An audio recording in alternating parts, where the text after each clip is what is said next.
আস্তে আস্তে ফেটে গেছে চাপে।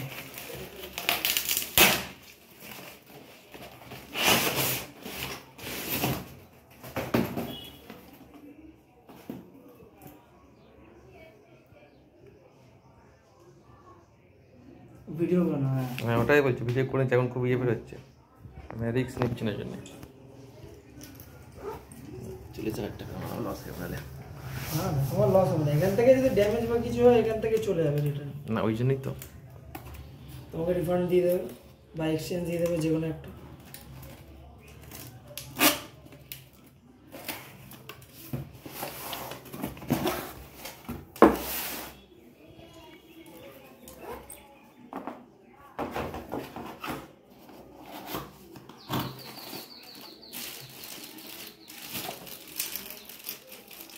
তারা তো খারাপ বেরোয় না।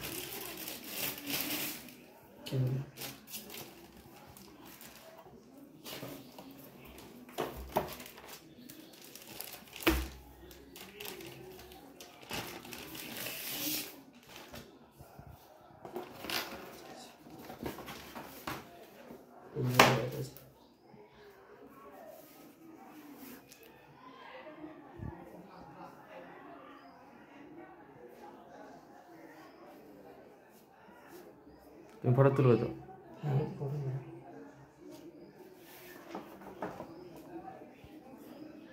ওটা তুলে নাও, আর তলায় মডেলটা যে স্টেকার সেখানে একটা ফটো তুলে নাও।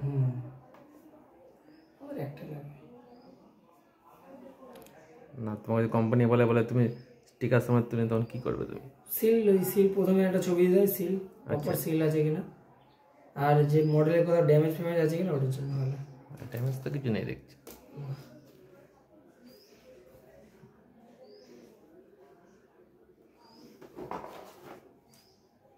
কি ঝুলছে চার্জারটা? মনে হচ্ছে চার্জারটা থাকার কথা। এই তো এখানটা আছে। এখানে আছে, ওটাই আমি দেখছি। আমি জানি তো, আমি ওপেন বক্স দেখেছি না। ঠিক আছে, হ্যাঁ ওটা ওটা বন্ধ দেখে নিচ্ছি, বন্ধ করে দাও। তলাটা একটু কর, তলার দিকটা। মডেল